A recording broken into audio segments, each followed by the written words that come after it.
करके लोग जो हैं वोट दे रहे हैं और मौजूदा सरकार से लोग जो है गुस्से में हैं और कहीं कोई शक नहीं है कि हम ये चारों सीट हारेंगे। बड़ी मजबूती के साथ कॉन्फिडेंटली हम कह रहे हैं कि ये चारों सीट हम लोग जो है जीत रहे हैं। आपके बीजेपी कह रही है आप लोग 0 पर इस बार आउट हो जाएंगे। कौन कह रहा है? 24 में बीजेपी कह रही है। वो अपना रिजल्ट बता रहे हैं। बौखलाहट है। विधानसभा में क्या कह रहे थे, क्या हालत हुआ, तो उन पे छोड़िए। पूरी तरीके से कहीं इफ एंड बट नहीं है। हम लोग चारों सीट फर्स्ट फेज का जीत रहे हैं और हमने पहले भी कहा है कि बिहार जो है इस बार चौंकाने वाला रिजल्ट देगा। आप लोग धैर्य रखिए, इंतजार। अब वो प्रधानमंत्री और खास तौर पर अगर आप जमुई का जिक्र कर रहे हैं तो जमुई में तो मैं पूरे दावे के साथ कह सकता हूं, वो प्रधानमंत्री जी का नाम हो, चिराग पासवान का काम हो, मेरे मुख्यमंत्री आदरणीय नीतीश कुमार जी की मजबूती हो, उपेंद्र कुशवाहा जी, जीतन राम मांझी जी का सहयोग हो, ये तमाम परिस्थितियां मिलकर जमुई में एक तरफा आज की तारीख में माहौल बना हुआ और बिना किसी संदेह के मैं ये कह सकता हूं कि जमुई की सीट एक बड़े मार्जिन से हम लोग जीतने जा रहे हैं और यही माहौल बिहार की चारों सीटों पर है। जिस तरीके से गठबंधन ने मजबूत होकर हम लोगों ने अपनी बातों को जनता तक पहुंचाया और ये एक ईमानदार एकता गठबंधन की दिखी। आप देखिएगा इंडिया अलायंस ना के बराबर उनके नेता कहीं आए, सिविक राजद के नेताओं को छोड़ दें तो उसके अलावा कोई कांग्रेस का बड़ा नेता अभी तक पहले चरण का प्रचार थम गया है। वोटिंग हो गई है, तो वोटिंग हो रही है, तो ऐसे में अभी तक कोई कांग्रेस का बड़ा नेता, वाम दलों का कोई नेता इस तरीके के कोई प्रचार में सक्रिय रूप से दिखे। तो वोटिंग लगातार जारी है। देश के 21 राज्यों की 102 लोकसभा सीटों पर लगातार वोटिंग हो रही है। वहीं इस बीच कई सारी जगहों से ऐसी खबरें वही आ रही है कि कहीं ईवीएम खराब हो गई थी बीच में, हालांकि उसे ठीक कर लिया गया। फिर कई सारी जगहों से ऐसी खबरें भी हैं जहां जो लोग हैं, जो स्थानीय लोग हैं, उन्होंने चुनाव का बहिष्कार किया। लोकतंत्र के पर्व पर इस बार सभी लोग मतदान कर रहे हैं और मतदान को लेकर अच्छा खासा उत्साह उत्तराखंड में देखने को मिल रहा है। हमारे साथ बातचीत करने के लिए कैबिनेट मंत्री गणेश जोशी जी बातचीत करते हैं। सर, लोकतंत्र का पर्व चल रहा है, आपने लोगों से बहुत सारी बातें अब तक कही, क्या कुछ आज कहेंगे ताकि लोग घरों से निकले मतदान करें? देखिए, आज लोकतंत्र का महापर्व है और देश के प्रधानमंत्री नरेंद्र मोदी जी के आह्वान पर जो विकसित भारत का जो संकल्प है उसको पूरा करने के लिए उत्तराखंड और देश का हर नागरिक अपनी जिम्मेदारी को निभा रहा है। सुबह 7 बजे से जो पोलिंग बूथों पर भीड़ उमड़ पड़ी है और आप देख रहे होंगे जहां भारतीय जनता पार्टी के बस्तों पर भारी भीड़ है, वहीं कांग्रेस की और अन्य प्रत्याशियों की दुकान में कोई सामान ही नहीं है। ये इस बात का संकेत है। तो टिहरी नंबर 1 सीट है, इस सीट पर नंबर 1 होने जा रहे हैं। पिछले मतों से दुगने मतों से इस सीट को हम जीत रहे हैं। उत्तराखंड की पांचों सीटें भारी अंतर से भारतीय जनता पार्टी जीतने वाली है और जो 400 प्लस का नारा मोदी जी ने दिया है उसकी शुरुआत उत्तराखंड से होने जा रही है। ये दृश्य आज यहाँ दिखाई दे रहा है। नहीं, सुबह से ही लोग आ रहे होंगे, आज भी बहुत सारे लोग ऐसे होंगे जो कंफ्यूज या समस्याओं को लेकर बातचीत करते होंगे। क्या लगता है उनके उन समस्याओं का समाधान निकल पाएगा आज? निश्चित ही देखिए, जब से मोदी ने देश की सत्ता संभाली है, चाहे यहाँ का किसान हो, चाहे यहाँ का जवान हो, चाहे मातृशक्ति हो, चाहे यहाँ का युवा हो, चाहे यहाँ का वेंडर जोन वाले के लोग हैं, हर व्यक्ति की चिंता नरेंद्र मोदी जी ने की है। यही कारण है कि आज पूरा देश मोदीमय है। बिल्कुल, कैबिनेट मंत्री गणेश जोशी जी ने साफ तौर पर कहा है कि देश मोदीमय है और यही कारण है कि जनता भी बड़ी उत्साहित नजर आ रही है, लगातार प्रयास कर रही है कि उन सब चीज़ों को लेकर बातचीत यहाँ पर हो सके। और ये बात भी इसलिए कि विकास के लिए वो वोट कर रहे हैं, राष्ट्र के लिए वोट कर रहे हैं। कैमरामैन हसन के साथ अभय कैंतुरा, इंडिया वाइज। टिहरी संसदीय क्षेत्र से कांग्रेस के प्रत्याशी जोश सिंह गुनसोला ने अपने मत का प्रयोग कर दिया। हमारे साथ है, कुछ खास बातचीत कर लेंगे। सर, अगर बात करी जाए तो आपने अपना मत का प्रयोग कर दिया, कैसे देख रहे हैं पूरे चुनाव को?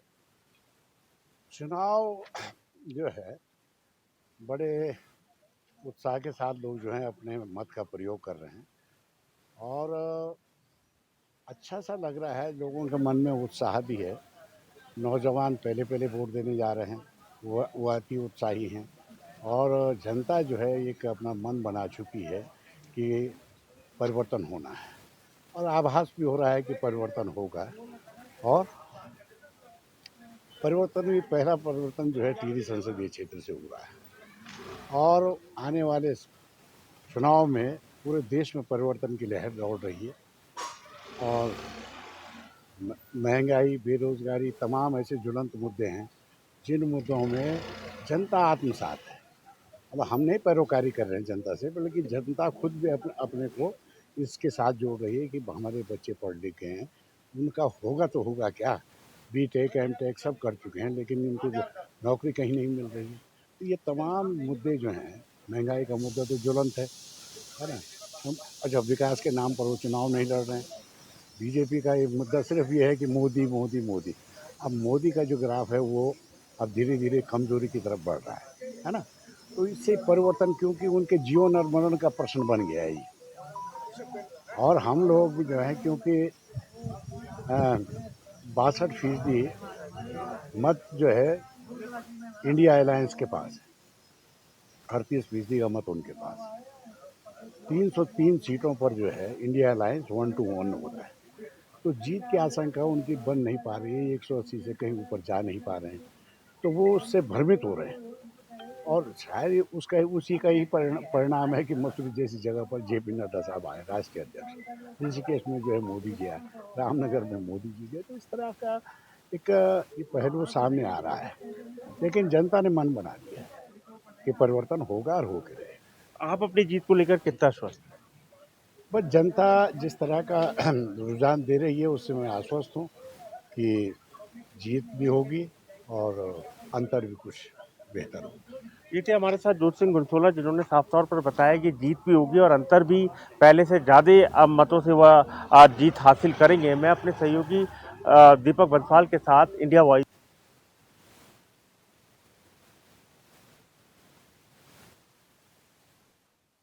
ये दुनिया का सबसे बड़ा लोकतंत्र और सबसे पुराना लोकतंत्र भी है, लेकिन सबसे युवा आबादी वाला देश भी है। 18 वर्ष से ज्यादा के युवाओं से मैं इतना ही कहूंगा, आइए बड़ी तादाद में और वोट कीजिए। चुनिए एक मजबूत सरकार जो जैसे देश आगे बढ़ रहा और आगे बढ़े और हमारा देश इसी तरह से विकसित भारत भी बने। क्योंकि आप 18 साल से ज्यादा वालों को ये भी कहूंगा, 18वीं लोकसभा का चुनाव हो रहा है। आपके वोट का बहुत महत्व है, तो पहला वोट देश के लिए। आइए बड़ी संख्या में देश के लिए वोट कीजिए और बना दीजिए विकसित भारत को। चारों सीट जो है जीत रहे हैं। जो फीडबैक आ रहा है, बढ़ चढ़ करके लोग जो हैं वोट दे रहे हैं और मौजूदा सरकार से लोग जो है गुस्से में हैं और कहीं कोई शक नहीं है कि हम ये चारों सीट हारेंगे।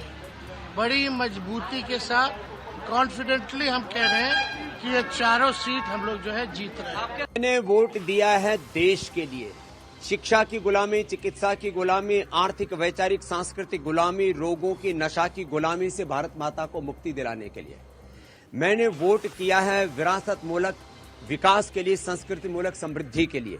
मैंने वोट किया आने वाली भारत की पीढ़ियों को अच्छी शिक्षा मिले, अच्छा स्वास्थ्य मिले, उनको रोजगार मिले, उनको जीवन में स्वाभिमान के साथ जीने का हक मिले, अपने आप को भारतीय नागरिक कहने का गौरव मिले। उसके लिए मैंने वोट किया और मैं सभी से कहूंगा, सब घरों से बाहर निकले, वोट करें, आओ करें मतदान की चोट और मिटाएं लोकतंत्र की खोट। यह हमारा बहुत पुराना संकल्प था और मैं चाहता हूं कि सभी लोग घर से बाहर निकले। 100% वोटिंग होनी चाहिए। ये मजबूत, स्वस्थ और दूरदर्शी, पारदर्शी लोकतंत्र के लिए, देश के संविधान के लिए, लोगों को उनका हक दिलाने के लिए बहुत जरूरी है वोट करना। अभी मैंने मैसेज दिया है कि मतदान जो है खाली अधिकार ही नहीं, कर्तव्य भी है और मैं अंडमान निकोबार के हर एलिजिबल वोटर को से अपील करना चाहूंगा कि अपने इस कर्तव्य का आज के दिन जरूर पालन करें। लिए पहले फेज का मतदान आज हो रहा है और इस मौके पर मैं अपने देश के तमाम मतदाताओं से अपील करूंगा कि आप अपना वोट भारतीय जनता पार्टी और उसके सहयोगी दलों को अवश्य दें। क्यों? उसके दो कारण।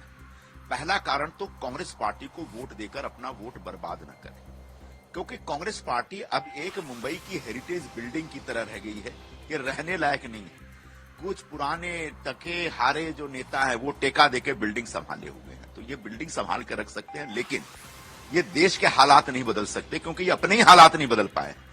कुछ कांग्रेस के हमारे साथी मुझसे नाराज हैं कि मैं कांग्रेस के खिलाफ क्यों बोल रहा हूं। चर्चा कर रहे हैं और साथ ही साथ आपको तमाम सीटों का हाल भी दिखा रहे हैं। इस वक्त हमारे साथ डॉक्टर कुलदीप मलिक हमारे साथ जुड़ गए, समाज सेवी। आपका बहुत बहुत स्वागत है कुलदीप जी। और साथ ही साथ अभय कैंतोरा देहरादून से इंडिया वॉइस संवाददाता हमारे साथ जुड़ गए, और जहीर अहमद बिजनौर से हमारे साथ जुड़ गए। सबसे पहले अभय, चूंकि अगर हम बात करें देहरादून की, सबसे पहले बता दीजिए फिलहाल क्या हाल है वोटिंग का, उसके बाद आगे बढ़ते हैं। जो उत्साह सुबह के समय मतदाताओं में देखने को मिल रहा था, वो उत्साह इस समय नहीं देखने को मिला। अब उम्मीद ये की जा रही है कि जो 4 बजे के बाद का जो समय होगा, उस दौरान मत प्रतिशत में यहाँ पर वृद्धि देखने को मिलेगी। सुबह के समय जिस प्रकार से 7 बजे से मतदान प्रारंभ हुआ था, और खासतौर पर बुजुर्ग और युवाओं में मतदान को लेकर उत्साह देखने को मिला था, वो समय गुजरते समय के साथ यहाँ पर धीमा पड़ता हुआ नजर आया। यही वजह रही कि 3 बजे तक जो मतदान का जो प्रतिशत था, वो पिछली बार की तुलना में लगभग 3% गिरा हुआ इस बार नजर आया। 3 बजे तक समूचे उत्तराखंड की 5 लोकसभा सीटों पर 45.42% यहाँ पर मतदान देखने को मिला, जो पिछली बार की तुलना में कह सकते हैं कि 2019 के मुकाबले लगभग 3% गिरा हुआ था, क्योंकि 2019 में यही मतदान प्रतिशत 48% से ज्यादा था, और इस बार सिर्फ 45% यहाँ पर रहा है। तो ये मत प्रतिशत कम जरूर है, लेकिन उम्मीद ये की जा सकती है कि जैसे दिन में धूप की वजह से या फिर छुट्टी के दिन की वजह से दिन में लोग मतदाता बाहर नहीं निकलते हैं, उत्तराखंड के पहाड़ी क्षेत्रों में भी यही सब चीजें देखने को मिलती है, वो अब घरों से बाहर निकलेंगे या अपने काम से लौट कर आएंगे तो मतदान करने के लिए अवश्य यहाँ पर पहुंचेंगे। और इस मतदान प्रतिशत तो उम्मीद की जा सकती है कि देर शाम तक जब चुनाव खत्म यहाँ पर हो जाएगा, पहले जब इनका चुनाव खत्म हो जाएगा, तो ये बढ़ा हुआ जो मत प्रतिशत होगा, ये 60 से 65% के बीच में यहाँ पर हो सकता है, जो शुभ संकेत कहे जा सकते हैं। क्योंकि पिछली बार 2019 में मात्र 61% मतदान लोकसभा चुनाव में यहाँ पर देखने को मिला था, लेकिन इस बार उम्मीद की जा सकती है कि 65% से ज्यादा मतदान यहाँ पर होगा। बिल्कुल अभय, क्योंकि 2019 में भी जितने भी हिमालय राज्य हैं उनमें सबसे कम मतदान प्रतिशत जो था उत्तराखंड का था। अब उम्मीद यही, क्योंकि 6 बजे तक का और समय है, उम्मीद यही जताएंगे कि ज्यादा से ज्यादा लोग घरों से बाहर निकले और अपने मताधिकार का प्रयोग करें। जहीर, आपका रुख करूंगी, आप बिजनौर से जुड़े हुए, सबसे पहले बिजनौर की स्थिति कैसी, कितने प्रतिशत मतदान हो चुका है, ये आप बता दीजिए दर्शकों को, और अभी क्या रुख जनता का देखने को मिल रहा है, क्या लोग पहुंच रहे हैं मतदान करने? बिल्कुल, देखिए सुबह की अगर बात की जाए तो सुबह को जो पोलिंग परसेंटेज कम थी, उसके बाद दोपहर तक बढ़ी, दोपहर के बाद एकदम से फिर गिरावट हो गई। अब क्योंकि मौसम गर्म तेज हो गया था, उसके बाद अब 4 जैसे बजे हैं तो अब फिर मतदान केंद्रों पर लोगों की लाइन देखने को मिल रही है। मैं इस वक्त बिजनौर के मिशन कंपाउंड में मौजूद हूँ। यहाँ पर 4 बूथ बनाए गए थे, अब धीरे धीरे लोग आ रहे हैं और वोट डालना शुरू कर रहे हैं, तो कहीं ना कहीं मतदान प्रतिशत जो है वो बढ़ता हुआ नजर आ रहा है। साथ ही अगर दोपहर तक की बात की जाए तो परसेंटेज जो थी वो बहुत कम थी। कहीं ना कहीं प्रशासन ने और चुनाव आयोग ने बहुत प्रयास किए थे, कई तरह की रैलियां निकाली थी, लोगों को जागरूक किया था कि वो मतदान केंद्र तक पहुंचे और अपना वोट जरूर करें। कई तरीके के पोस्टल बैलेट वाले जो घर घर भी चुनाव आयोग ने इस बार तैयारी की थी, जो बुजुर्ग मतदाता थे या जो अन्य लोग थे उनके घर से ही वोट डलवाए गए थे। तो पूरा प्रयास था, इसके बावजूद युवा वर्ग पे खासतौर पर दिखाई दिया कि वो कम दिखाई दिया। इस बार उत्साह युवा वर्ग में कम दिखाई दिया। हाँ, बुजुर्गों में और महिलाओं में काफी उत्साह बिजनौर जिले में देखने को मिल रहा है। जी बिल्कुल, जाहिर सी बात है। जहीर हमारे साथ बने रही है, आप भी हमारे साथ बने रहिए। तो आप कुलदीप जी, आप सुन रहे थे, उत्तराखंड की अगर हम बात करें तो वोट प्रतिशत जो है वो उस हिसाब से नहीं रहा पिछली बार की तरह, जैसा कि रिया ने बताया, अभी भी कम है। और उत्तर प्रदेश की बात करें तो जिन 8 सीटों पर वोटिंग है और खासतौर पर एक बिजनौर है, वोटिंग प्रतिशत बढ़ रही है दिन में, जिस हिसाब से रही, अब शाम होते होते वहां पर और वोटर्स हैं वो पहुंच रहे हैं। कुल मिलाकर अंतर दोनों जगह साफ है, क्योंकि आप एक समाज सेवी के तौर पर हर तबके से आप मिलते हैं। तो सबसे पहले बता दीजिए कि चुनाव में वाकई में मुद्दा क्या है, क्योंकि हम तो थक गए। हम सत्ता पक्ष से बात करते हैं, वो अपना मुद्दा बता रहे हैं, कह रहे हैं कि दरअसल इन मुद्दों पर विपक्ष ध्यान भटका रहा है। विपक्ष से हम सवाल करते हैं तो वो कहते हैं कि नहीं, मुद्दा ये नहीं, मुद्दा ये है।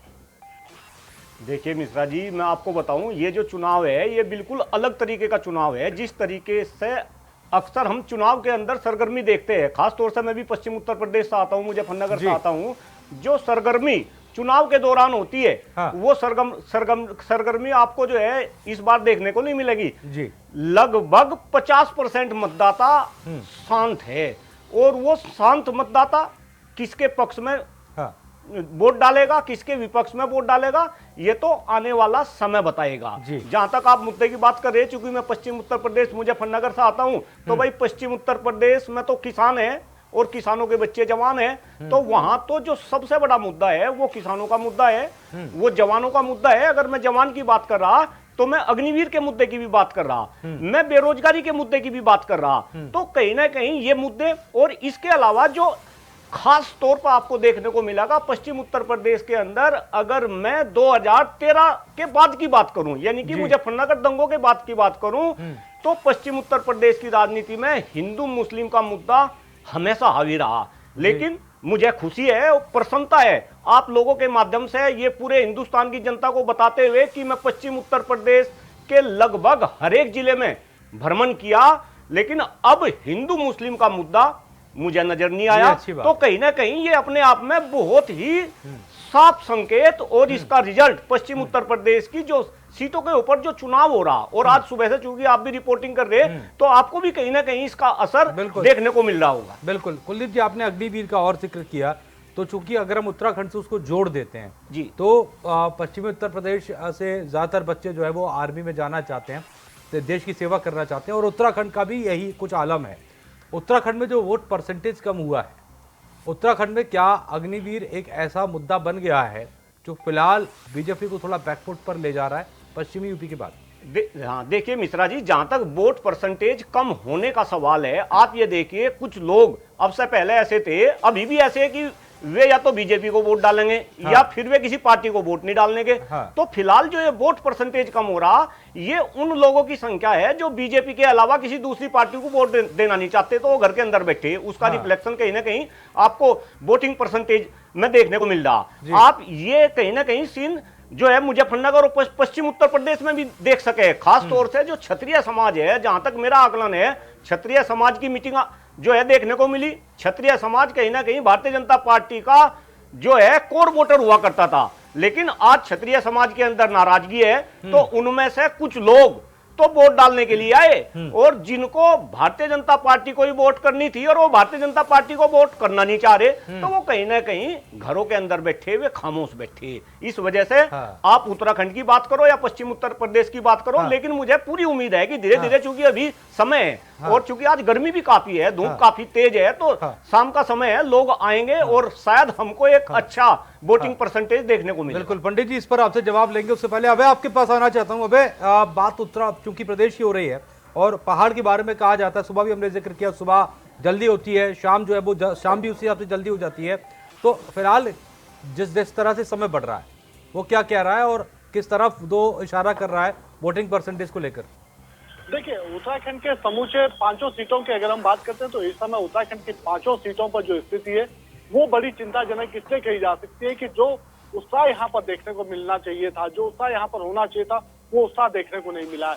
कोशिश की रही थी सरकार और निर्वाचन आयोग की कि ज्यादा से ज्यादा मतदान यहाँ पर हो सके, लेकिन ऐसी चीजें यहाँ पर देखने को नहीं मिली। और अभी भी ये कह सकते हैं कि जिस प्रकार से अभी तक का जो माहौल यहाँ पर रहा है और जो मतदाताओं का जो उत्साह है, जो सुबह के समय देखने को मिला था, वो शाम के समय अभी तक नहीं देखने को मिला।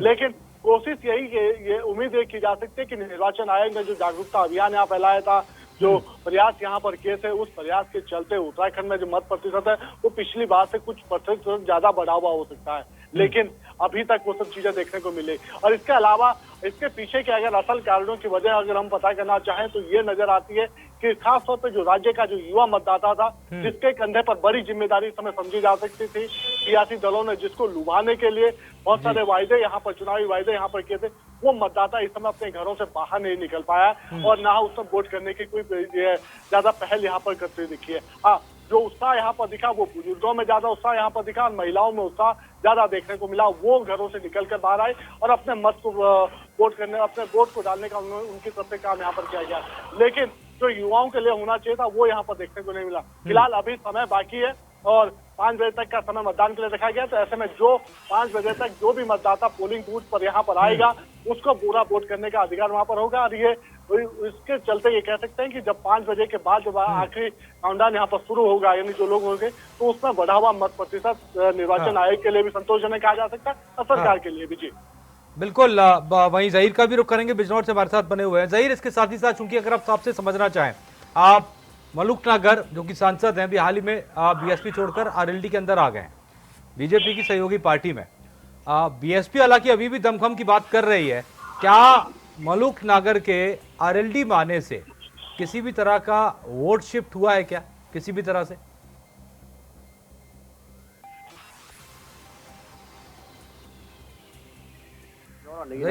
हाँ, बोलिए आ रही है। जिले की दोनों सीटें बीएसपी के खाते में चली गई थी उस मोदी लहर के बावजूद। इस बार जो है तस्वीर दूसरी है। मलूक नागर के खिलाफ जो है हम जिले के अंदर कहीं ना कहीं पूरा माहौल था, वोटर उनसे नाराज थे। ये जानकारी मिलती लगातार कि वो यहाँ पे लोकसभा संसदीय क्षेत्र में नहीं आए, कोई काम नहीं किया, और उससे पहले भी वो दूसरी पार्टियों में जाने का प्रयास कर रहे थे। इससे पहले भारतीय बहुजन समाज पार्टी ने टिकट नहीं दिया और वो आरएलडी में शामिल हो गए। साथ ही नगीना की अगर बात की, नगीना के जो सांसद है उनको भी शिफ्ट कर दिया गया, वो बुलंदशहर से इस बार चुनाव लड़ रहे हैं। तो कहीं ना कहीं देखने वाली बात ये होगी कि जो बीएसपी है अब वो वाली बात बीएसपी के अंदर रहेगी या नहीं रहेगी। बिजनौर की अगर बात की जाए तो इस वक्त मुकाबला त्रिकोणीय देखने को नजर आ रहा है, क्योंकि तो वोटों का ध्रुवीकरण तीनों तरफ से होता हुआ अभी तक नजर आ रहा है। जी बिल्कुल, और जाहिर सी बात है ये अपने आप में बहुत बड़ी तस्वीर है। हालांकि अभी देखना ये है कि आखिरकार वोटिंग परसेंटेज कितना रहता है, और उसके बाद ही चूंकि ये आकलन भी हो सकता है, हालांकि वो सिर्फ आकलन हो सकता है, परिणाम क्या होंगे उससे तय नहीं हो सकते। अब पंडित जी मैं आपके पास आना चाहता हूं, एक बड़ा विषय है जिससे कुलदीप जी ने उठाया और उस पर मैं आपसे पहले जवाब चाहूंगा, फिर सवाल करूंगा। पंडित जी, इन्होंने विषय उठाया खासतौर पर एक अग्निवीर का, और उन्होंने कहा कि दरअसल जिस तरह से चाहे पश्चिमी यूपी की बात करें या उत्तराखंड की बात करें, देखिए भले ही बीजेपी का एक ऐसा वोटर है जो ये चाहता है कि वो बीजेपी को वोट करे लेकिन नाराज है, भले ही फिर वो किसी और को वोट ना दे, लेकिन कई सारी चीजों को लेकर जो है वो नाराजगी है। कृष्ण जी, कैसी नाराजगी आप मुझे बताइए ना। हाँ। हम ये कहते हैं आपकी किससे नाराजगी? आप अगर मुख्यमंत्री मीटिंग कर चुके हैं और कई लोगों ने बैठ के ठाकुर समाज के लोगों से मीटिंग कर ली, अगर आप वोट नहीं देंगे तो आप तो सीधे सीधे इनडायरेक्टली दूसरी पार्टी जीतेगी उसमें। हाँ। भाई आपको वोट डालने जाना चाहिए। हाँ। आपके घर में कोई नाराजगी है तो वो तो बैठ के निपटाई जा सकती है। हाँ। उसको ऐसा नहीं है कि चुनाव के बाद निपटा पाएंगे आप। और अगर आप अभी एक हम लोग देख रहे थे कि एक पोलिंग बूथ पे सिर्फ एक ही वोट पड़ा और वोट नहीं डाला वहां पे। अरे भाई, एक नोटा का बटन भी होता है उसमें मशीन में, अगर आप जाएं और उसे दबाएं, ये देश की तरक्की, देश के विकास के लिए एक बहुत बड़ा यज्ञ है जो हिंदुस्तान में हो रहा है। आपको उसमें सहयोग करना चाहिए, आपको उसमें समर्थन करना चाहिए, आपको चीजें आगे बढ़ानी चाहिए, क्योंकि ये मौका फिर अगले 5 साल बाद मिलेगा आपको, बीच में नहीं मिलने वाला। हाँ। इसलिए आप इसके लिए चूंकि समाजवादी पार्टी पर पंडित जी आप बीजेपी की तरफ से आरोप लगते रहते हैं इसको लेकर, लेकिन इसको लेकर आप अपनी पार्टी के नेताओं को जिम्मेदार नहीं समझते क्या? संगीत सोमवी आज आए मीडिया के सामने, आज आकर कह रहे, उस दिन क्या कह रहे थे कि संजीव बालियान उनकी हैसियत नहीं है मुझसे बात करने की, ये शब्द उनके थे। आज मीडिया के सामने आए आधी दोपहर में कि हमारी एकता हो गई है, हमारे मनमुटाव खत्म हो गए। पहले नहीं आना चाहिए था? देखिए मैं और थोड़ा डैमेज कंट्रोल आना चाहिए था या नहीं आना चाहिए था, ये उनका व्यक्तिगत मामला है। अगर कोई चीज है वालियान, देखिए पार्टी संगठन से चलती है, पार्टी व्यक्ति विशेष से नहीं चलती। कितने संजीव सोम और भी पार्टीज में हैं और सारे लोग हैं, तो ये भारतीय जनता पार्टी कार्यकर्ताओं की पार्टी है। यहाँ पर ये आप देखिए कि पिछले चुनाव में, राजस्थान मध्य प्रदेश के चुनाव में आपने देखा होगा, केंद्र मंत्रियों को भेज के वहां पे विधानसभा चुनाव लड़वा दिया। ठीक है, इतने बड़े लीडर जो अपने आप को बहुत बड़ा नेता समझते थे और लोगों की नजर में थे, पर सब विधानसभा लड़े और खड़े हो गए वहां पर। तो यहाँ पर यह संगठन तय करता है किसको कहां खड़ा होना है, किसको कहां लड़ना है और किसको कहां चुनाव प्रचार करना है और चीजें करनी है। रही बात कुलदीप जी बड़े सुलझे हुए व्यक्ति हैं और बहुत अच्छा काम करते हैं, समाज सेवी हैं, पूरा देश इन्हें जानता है। और हम तो पिछले 5-6 साल से तो कुलदीप जी को व्यक्तिगत रूप से मैं जानता हूं, तो जो इनके मुद्दे हैं, मुद्दों में दम है। और रही अग्निवीर की बात, अग्निवीर पर सरकार, रक्षा मंत्री जी ने भी कहा, इस विषय पर अपना वक्तव्य दिया कि हम और विचार कर रहे हैं और सलाह ले रहे हैं कि इसमें और अच्छा क्या कर सकते हैं, लेकिन तब तक चल तो रहा है ना सर। नहीं। और मनोज जी, एक सवाल मेरा भी कि प्रधानमंत्री नरेंद्र मोदी कहीं भी जाते हैं उज्ज्वला योजना की बात करते हैं, प्रधानमंत्री आवास योजना की बात करते हैं, राशन देने की बात करते हैं, लेकिन अग्निवीर जो योजना गवर्नमेंट लाई उसके बारे में एक बार भी जिक्र नहीं। देखिए, आप ही देखिए कि अब जैसे आपने विषय उठाया, इस विषय पे मैंने जवाब दिया। अब जहां पर जो विषय होता है व्यक्ति उसी विषय पर जवाब देता है। आप एक एक दिन में 4-4, 5-5 रैलीज होती हैं, तो ऐसा तो दिमाग में होता नहीं ना कि उस विषय पे हम लोग बात करेंगे। अब यहाँ पर भी हम लोग 2 घंटे से डिबेट कर रहे हैं, किसी और ने अग्निवीर का मुद्दा नहीं उठाया, अभी कुलदीप जी ने उठाया तो मैंने जवाब दिया आपको। तो ये बहुत बड़ा इशू नहीं है। इशू ये है कि हम लोग कैसे एक ऐसी सरकार दे देश को जो अपने आप में इंडिपेंडेंट गवर्नमेंट हो, जो बैसाखियों पे ना खड़ी हो, जो एक अच्छा डिसीजन ले सके, जो एक ऐसा काम कर सके जो इतिहास बने देश में। पंडित जी, रिया ये भी पूछना चाह रही थी, चूंकि जब बात आप अग्निवीर की वो कर रही थी कि सरकार की तरफ से कई सारे लोगों की तरफ से इसे एक उपलब्धि बताया जाता है, तो जब उत्तराखंड में जाती है तो ये उपलब्धि नहीं लगती। खैर, इस पर आएंगे आपसे। एक बड़ी खबर आ रही है कैराना से, बड़ी खबर आपको बता दें, सपा प्रत्याशी इकरा हसन का आरोप, इकरा हसन ने आरोप लगाया है मुस्लिम महिलाओं को परेशान किया जा रहा है। तो समाजवादी पार्टी से प्रत्याशी इकरा हसन ने बड़ा आरोप लगाया है, चुनाव आयोग से शिकायत की है कि मुस्लिम महिलाओं को परेशान किया जा रहा है। पुलिस प्रशासन से चुनाव सुचारू रूप से जो है नहीं हो रहा है। कैराना से बड़ी खबर आपको बता रहे हैं। कैराना में क्योंकि मतदान लगातार जारी है, इस दौरान समाजवादी पार्टी से प्रत्याशी इकरा हसन ने ये आरोप लगाया है, चुनाव आयोग से इसकी शिकायत भी कही है और कहा है कि मुस्लिम महिलाओं को परेशान किया जा रहा है। ये देखिए, वो जो आरोप लगा रहे थी कि इस तरह से आरोप लगाया गया है कि बुर्का उठाकर जो आपको एक बयान सुनवाते हैं। मुद्दे हमारे इस सरकार के जो कुशासन रहा है 5-10 साल का डबल इंजन की सरकार का, वही हमारा मेन मुद्दा है। क्षेत्र का विकास, रोजगार, महंगाई इतनी बढ़ गई है, युवाओं का रोजगार और किसानों का पेमेंट, ये सब हमारे मुद्दे हैं। कई बूथों पर जो है शिकायत आ रही है कि ईवीएम मशीन। तो आप सुन रहे थे इकरा हसन को, जो अपने मुद्दों को बता रही हैं, और मुद्दों को बताते बताते हालांकि उनका यहाँ पर ये कहना है कि परेशान जो है वो किया जा रहा है। पुलिस प्रशासन से कहा है कि सुचारू रूप से मतदान यहाँ पर करवाए जाए। पंडित जी, इकरा हसन की तरफ से ये आरोप लग रहे हैं कि मुस्लिम महिलाओं को परेशान किया जा रहा है आपकी तरफ से। अब आप भी वीडियो दिख रहे हैं, आप खुद ही देख के बताइए किसको परेशान किया जा रहा है। परेशान करने की आवश्यकता नहीं है। देखिए, बुरके में एक व्यक्ति ने कितनी बार वोट डाला ये कैसे पता चलेगा? भाई, जो पीठासीन अधिकारी है वहां पर, अगर वो फेस देख के जस्टिफाई होना चाहता है कि आपने पहले तो वोट नहीं डाल दिया, आप तीसरी या चौथी बार वोट डालने तो नहीं आए, तो ये जो ड्यूटी वहां लोग कर रहे हैं ये उनकी जिम्मेदारी बनती है कि वहां पर सुचारू रूप से आप तरीके से वोट डलवाएं। अब इसमें अगर कोई विपक्ष उंगली उठाता है कि हमें परेशान किया जा रहा है, तो मुझे लगता है इस बात में कोई दम है नहीं। विश्व बिल्कुल, समाजवादी पार्टी के नेता भी इस वक्त हमारे साथ मौजूद है। सर, क्या दिक्कत आ रही है इकरा हसन को, क्यों शिकायत कर रही है ये?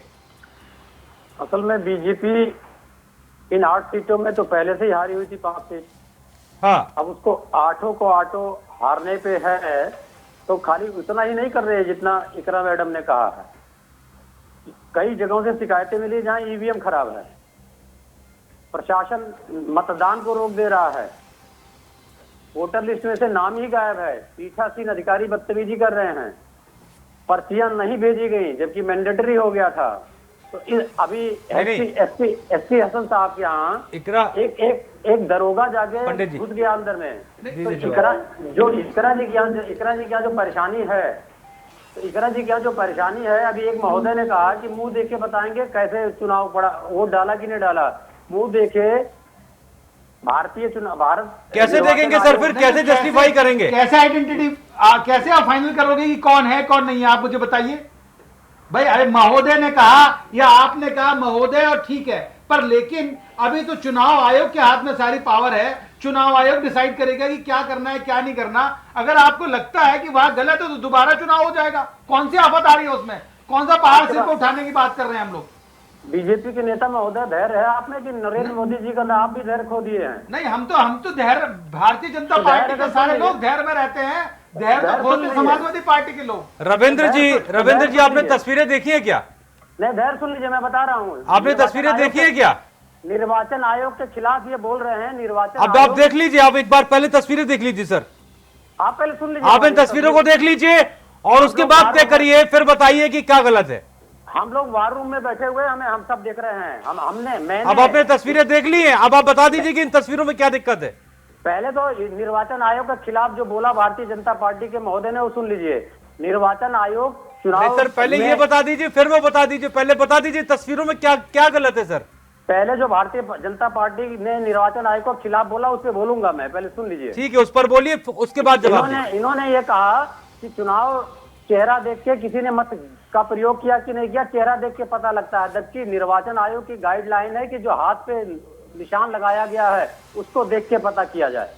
चेहरे की मिलान के लिए जो परिचय पत्र होता है उससे मिलान किया जा सकता है, लेकिन वोट डालने जाते तो समय सर परिचय पत्र में चेहरा देख के ही तो चेहरा मिलाएंगे ना सर। अरे वोट डाला है कि नहीं डाला है, परिचय तो उसके बाद चेहरा मिलान कैसे करेंगे सर। दो अलग अलग चीजें हैं, इसको समझने का चेष्टा करेगा तो ठीक है, नहीं तो भारतीय जनता पार्टी ने जो कहा मान लीजिए उसका शुरुआती लक्षण आ गया है। आप कैसे मिलान करेंगे सर। ये दो अलग वोट डालने के बाद मिलान होगा क्या। ये दो अलग अलग चीजें हैं। एक होता है कि मतदान कर चुका है कि नहीं, वो मतदान कर चुका है कि नहीं, ये उंगली से पता चलेगा। जिस स्याही की बात आप कर रहे हैं कि स्याही देख के पता चलेगा कि मतदान हुआ या नहीं हुआ, जिस कराना की बात आप कर रहे हैं वहां पर पहले भी चुनाव हुआ था, वहां पर इकरा हसन के भाई विधायक भी बने हैं, सारी चीजें सब कुछ मालूम, पर वहां पर चुनाव आयोग के खिलाफ बोले उस पर बताइए। चुनाव आयोग के खिलाफ देखिए, मेरी बात सुनिए, मैं किसके खिलाफ बोल रहा हूँ मेरी जिम्मेदारी बनती है, मैं जवाब दूंगा। आप जिसके खिलाफ सुन रहे हैं आप सुनिए कि अगर वो स्याही को क्या करते हैं लोग आमतौर स्याही के साथ करते क्या है, लोग आमतौर पर स्याही को जब वोट डाल के निकलते हैं स्याही को पहुंच देते हैं और स्याही का निशान बचता नहीं है, तो उससे पता चलता है कि आपने वोट डाला है नहीं डाला। उनके बाद जो पीठासीन अधिकारी होता है वहां उसे टिक किया होता है और हाथ वो देखता है कि आप एक बार आए, 2 बार आए, 4 बार आए।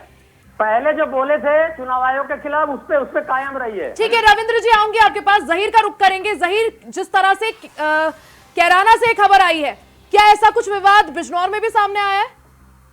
देखिए ऐसा तो विवाद बिजनौर में नहीं आया, लेकिन हाँ बिजनौर में जो चंद्रशेखर आजाद है वो नगीना से चुनाव लड़ रहे हैं। उन्होंने आज कई प्रशासन पर यहाँ पर और सत्ता पक्ष पर आरोप लगाए हैं। उन्होंने साफ तौर पर कहा है कि कई जगह यहाँ पर ईवीएम खराब हो गई है, साथ ही प्रशासन उनकी मदद नहीं कर रहा है, जो उन्होंने इसकी शिकायत भी की है। कल उन्होंने एक पत्र जारी करके मुख्य चुनाव आयोग उत्तर प्रदेश को लेटर लिखा था और ये कहा था कि बिजनौर के नगीना से जहाँ से वो चुनाव लड़ रहे हैं और पीटीसी मेंबर और जिला पंचायत के मेंबरों को धमकाया जा रहा है और उनको सत्ता पक्ष के सभाओं में। कुलदीप जी, ऐसे विषयों पर कोई विवाद होना चाहिए क्या। नहीं देखिए भाई, ये तो राजनीतिक दल है, ये तो जैसे जिन विषयों पे विवाद नहीं होना चाहिए तो उन्हीं विषयों पे तो जो है ये विवाद करते हैं। हाँ। आप देखो, चूंकि मैं तो ये बोल रहा कि राजनीति में जो मुद्दे होने चाहिए, जिन पे ये विवाद कर रहे हैं मुद्दे तो होने नहीं चाहिए। ये तो जाति धर्म संप्रदाय के ऊपर पूरे देश की राजनीति को लेकर जा रहे, जबकि मुद्दे होने चाहिए शिक्षा का, स्वास्थ्य का, पर्यावरण का, जनसंख्या का, बेरोजगारी का, देश की अर्थव्यवस्था का, युवाओं का। ये मुद्दे बता दो मुझे। पिछले 2 महीने से जो है पूरे हिंदुस्तान में चुनाव प्रचार चल रहा, आदरणीय प्रधानमंत्री नरेंद्र मोदी सहित विपक्ष के सारे नेता पूरे हिंदुस्तान में घूम रहे। आप मुझे किसी भी एक नेता का नाम गिनवा दो जो इस देश में अच्छी शिक्षा व्यवस्था की बात करता हो, जो इस देश में शिक्षा क्या बजट बढ़े उसकी बात करता हो, जो इस देश में जो है बेरोजगारी पे बात करता हो, जो इस देश में किसानों पे बात करता हो, जो इस देश की अर्थव्यवस्था पे बात करता हो। और मैं तो यहाँ खास तौर से विपक्ष को भी कह रहा, भाई ये विपक्ष वाले भी, अभी आपने बताया श्रीमान जी की मतदान कम हो रहा, मैं आपको बताऊं गंभीरता के साथ इस बात को समझे कि पिछले 10 साल से भारतीय जनता पार्टी ने देश के लोगों को जिस तरीके से अपनी तरफ आकर्षित करा, और वो आकर्षित करा केवल और केवल धर्म के नाम पे। और ऐसा लग रहा था, मैं भी पंडित जी यहां बैठे, मैं भी कभी भारतीय जनता पार्टी का सपोर्टर हुआ करता था, लेकिन हो सके आज इन्हीं के विरोध में बोल रहा। आप ये देखो, जब 2014 में भारतीय जनता पार्टी ने चुनाव जीता और जिस तरीके के वादे इन्होंने किए थे, ऐसा लग रहा था कि देश में सत्ता का परिवर्तन नहीं, देश में व्यवस्था का परिवर्तन होगा। सुना भारतीय जनता पार्टी वाले कौन कौन से वादे किए थे। इन्होंने कहा था कि 100 दिन के अंदर काला धन वापस ले आएंगे, आ गया क्या। इन्होंने कहा कि 2 करोड़ युवाओं को प्रतिवर्ष रोजगार देंगे, मिल गए क्या। इन्होंने कहा 2022 तक हम किसानों की आमदनी दुगनी करेंगे, होगी क्या। इन्होंने कहा कि हम देश की अर्थव्यवस्था को $5 ट्रिलियन ले जाएंगे, बन गई क्या। इन्होंने कहा कि हम गंगा को निर्मल एवं पवित्र करेंगे, गंगा निर्मल एवं पवित्र होगी क्या। इन्होंने कहा कि देश में हम 100 स्मार्ट सिटी बनाएंगे, एक भी स्मार्ट सिटी बना क्या। इन्होंने कहा कि हम बुलेट ट्रेन चला देंगे, बुलेट ट्रेन चली क्या। अगर ऐसे वादे में गिनवाना शुरू करूं तो शायद 1 घंटा लग जाएगा। पंडित जी जल्दी से जवाब दे दीजिएगा। देखिए मिश्रा जी, मेरे मित्र जो है अब चूंकि समाज सेवी तो अब हो गए, पहले कांग्रेस में थे, और आप पुरानी अपनी अगर डिटेल उठा के देखेंगे तो उसमें कांग्रेस के नेता के तौर पर जो है ये टीवी पे बैठा करते थे, ठीक है। आज जितनी चीजें हैं ये पुरानी, कहते हैं ना बच्चे ने जो तैयारी की होती है तो वो कहीं ना कहीं जब मौका मिलता है तो सबसे पहले वो अपनी जो तैयारी होती है सारा तीर सारे बाण एक साथ चला देते हैं। मैं पंडित जी आपकी जानकारी के लिए बता दूं, पिछले 20 साल से इस देश में एज समाज सेवी काम कर रहा, प्लीज, और जो मुद्दे उठा रहा, आपके लगी मिर्ची, ना मिर्ची लगी आपके। आप एक भी मुद्दे पे मुझे बता दो, आप एक भी मुद्दा बता दो, हाँ एक एक करके गिनवा दो, आप बिल्कुल गिनवा दो, आप आपके एक भी मुद्दे को खाली नहीं छोड़ने दूंगा जी, ठीक है। आप रहिए, देखिए मेरी बात सुनिए, जी। हम लोग जो बात कर रहे हैं, आप चाहे वो बुलेट ट्रेन की बात कर लीजिए ना, ऊपर से लो 100 दिन में काला धन, ऊपर से लो 1 by 1, काला धन की देखिए, ना ऊपर से लो, ऊपर से लो या नीचे से लो, नहीं ऊपर से लो तुम, लिस्ट तो पूरी करनी है ना। हाँ चलो कर लो, आप नीचे से ले लो कुलदीप भाई, जी। देखिए जो लिस्ट आपने गिनाई जी, वो पूरी करनी है, चाहे मैं नीचे से लो चाहे ऊपर से, चलो कर लो, आप पे छोड़ दिया। आप मेरी बात सुनिए, काला धन कोई ऐसा तो नहीं था कोई व्यक्ति लेके बैठा है उसको तुरंत वापस मंगा लेंगे। 100 दिन के अंदर कहा था, 100 दिन के अंदर वादा करा था, 10 साल हो लिए पंडित जी, ना वादा तो केजरीवाल जी ने नहीं, अब आप केजरीवाल पे चले जाओ, अरे आप केजरीवाल पे चले जाओ, आप अपनी बात करो ना पंडित जी, आप अपनी बात करो ना, या कहो कि हमने जनता का बेवकूफ बनाया। भाई आप देखिए, नहीं, आप पहले मुद्दे पे फैलोगे, चलो दूसरे की बात कर लो, काला धन को छोड़ दो। उन्होंने जो वादे किए जनता से आज कहां है? अरे आप दूसरे के परिवार से अपने परिवार को कंपेयर क्यों करो भाई? इस देश में सबसे बड़े राष्ट्रभक्त तो आप हो, दूसरे तो गद्दार है, पाकिस्तानी है, खालिस्तानी है, सबसे बड़े देशभक्त तो आप हो। एक मुद्दे पर आप फेल हो गए, दूसरे मुद्दे की बात करो पंडित जी। ये सर्टिफिकेट कौन देगा? जनता देगी। हाँ देगी, अरे जब तो ऐसा हो रहा कि आज वोट डालने जनता नहीं जा रही, आप तो कहीं ना कहीं लोकतंत्र की हत्या करने लग रहे अभी। अरे रिपोर्ट 6 बजे तक जितना, श्रीमान जी बिल्कुल 6 बजे तक प्रतिशत आएगा, आप देखिए तो सही, अभी इतनी धूप पड़ रही है, इतनी, चलो कोई बात नहीं, उसे वहां ना ले जाओ, आप दूसरे मुद्दे की बात करो पंडित जी। गर्मी में व्यक्ति बाहर निकलेगा तो वैसे ही चक्कर खा के गिर आप दूसरे मुद्दे की बात करो, काले धन पे आप फेल हो गए, दूसरे मुद्दे की बात करो। काले धन पे फेल नहीं ना अरे आप पुराने आंकड़े उठा लीजिए, कितना पैसा काले धन का इकट्ठा किया गवर्नमेंट ने? 23 लाख रुपए।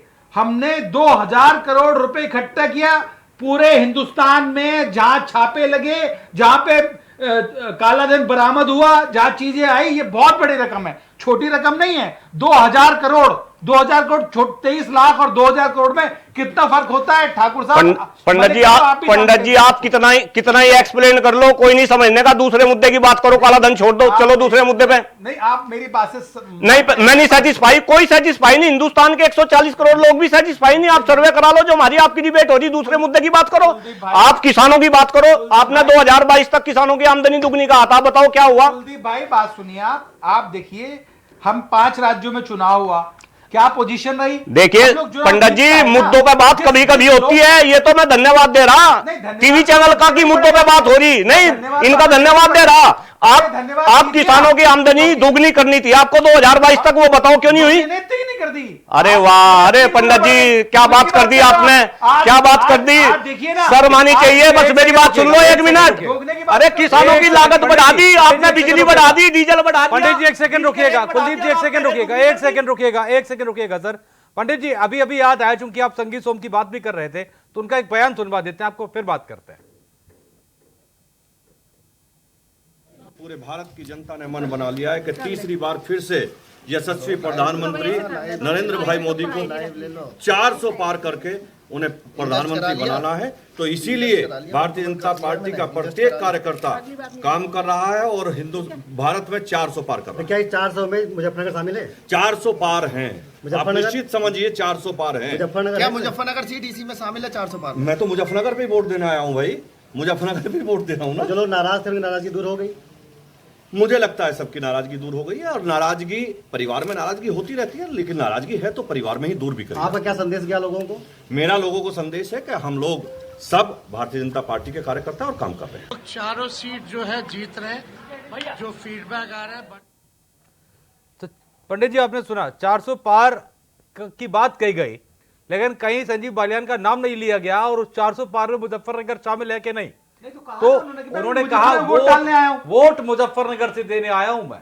नहीं, आप मुजफ्फरनगर बहुत अच्छे से वोट समझ डालने सकते आए हैं। जहां पे आदमी जहां आप का बहुत अच्छे से इस बात को समझ सकते हैं। देखिए मिश्रा जी, व्यक्ति जहां का वोटर होगा वोट वहीं डालने जाएगा ना। जाहिर सी बात उनकी है। वोट इसमें वहां नया पर क्या? वहां वोट डालने आए। इसमें और जब नया मैं क्या? वोट डालने आया हूं, उन्होंने कहा कि 400 पार का जो नारा है हम उसको साकार करने आए हैं, उसको चीजें करने आए हैं। हाँ। और परिवार में कोई नाराजगी नहीं है हमारे। हमारा 400 पार का नारा है। पत्रकार ने पूछा कि मुजफ्फरनगर की बात बताइए, स्पेशल मुजफ्फरनगर की, कि 400 पार में मुजफ्फरनगर है। उन्होंने कहा बिल्कुल है, क्यों नहीं है भाई, क्योंकि मैं वोट डालने आया हूं। तो वोट डालने इसीलिए आया हूं ना मैं। अगर मैं, कुलदीप भाई कह रहे थे कि नाराज है, अगर मैं नाराज होता तो अपने घर में एसी में सो रहा होता, वोट डालने क्यों आता मैं। तो वो सारी चीजें हैं। और देश कहां पहुंच गया कुलदीप भाई, ये देश की आम जनता बताती है। पंडित जी मुझे ना बताओ देश कहां पहुंच गया। मैं पढ़ा लिखा आदमी, प्लीज मेरे साथ मेरे सामने नहीं चलने की ये सारी बातें। मैं सारा बता दूंगा देश कहां पहुंच रहा। नहीं, मेरे सामने नहीं चलने की। कहां पहुंच गया देश, कहां पहुंच गया देश पहुंच गया। आप देखिए, कोई भी उत्तर प्रदेश में माफिया अपने गले में तख्ती लटका के थाने में जाता है। ए बस ये माफियाओं का डर दिखाओ जाओ जनता को, हिंदू मुस्लिम का डर दिखाओ जाओ। गरीब का बच्चा आज पढ़ नहीं सकता। क्यों नहीं पढ़ सकता आप बताइए। अभी 2024 का पंडित जी आप हायर कैटेगरी में बिलोंग कर रहे हैं। अगर गरीब होते अपने बच्चों को पढ़ा नहीं सकते। आपने सारी एजुकेशन व्यवस्था खत्म कर दी। आपने क्या बात कर रहे हैं आप समझ लीजिए। मेरी बात सुनिए, मुजफ्फरनगर की बात हो रही। मैं मुजफ्फरनगर की बात बता रहा, जरा अभी पोल खोल रहा था जी, रुक जाओ। मुजफ्फरनगर की बात बताऊंगा श्रीमान जी। मुजफ्फरनगर हिंदुस्तान का वो जिला है जिसने भारतीय जनता पार्टी को विश्व की नंबर 1 पार्टी बना। याद करो 2013 का दंगा और उसके बाद 2014 में जो है लोकसभा चुनाव, मुजफ्फरनगर से हवा चली और पूरे हिंदुस्तान के अंदर वो हवा गई। लेकिन अब इस चुनाव में डॉक्टर कुलदीप मलिक पूरी गंभीरता के साथ इस टीवी चैनल के ऊपर बैठकर कह रहा कि ये मुजफ्फरनगर के ही लोग हैं जो अब इनकी चाल को समझ गए। लोग वहां पे समझ गए कि हिंदू मुस्लिम से अगर किसी का भला हो रहा तो वो नेताओं का भला हो रहा। वो संजीव बालियान का भला हुआ, वो संगीत सोम का भला हुआ, वो दूसरे नेताओं का भला हुआ, उसमें आम इंसान का कोई फायदा नहीं हुआ। इनफैक्ट ये भारतीय जनता पार्टी तो वही पार्टी है जो ये कह रहे थे कि सत्ता ना पंडित जी बात पूरी होने दो। पंडित जी बात पूरी होने दो। मुजफ्फरनगर की बात चल रही, मुजफ्फरनगर की बात पूरी होने दो। ना पहले बात पूरी, बीच में ना बोल लो, बीच में ना बोल लो। पंडित जी ने तो नहीं चलने का, ऐसा नहीं चलने का, ऐसा नहीं डिबेट चलने की। ना पहले मेरी बात सुनो। ना पहले मेरी बात सुनो। ना हाँ बिल्कुल। कितना समय लगता था? मैं बता रहा, ये रोड बनवा रखी, ये रोड बनवा रखी है आपने, अपनी जेब से नहीं बनवा रखी। कर्जा ले रखा देश का, वो कर्जा आपको चुकाना पड़ेगा, आपके बच्चों को चुकाना पड़ेगा। कैसे कर्जा ले लेकर रोड बनवा रखी? नहीं, जो पहले 4 घंटे में आप पहुंचते थे, आज मुजफ्फरनगर। अरे मैं कह तो रहा, ये अमित शाह ने नरेंद्र मोदी जी से अपने घर से बनवा दी का, ये तो कर्जा ले लेकर तो हम टोल दे रहे हैं। आप क्या बात कर रहे हैं?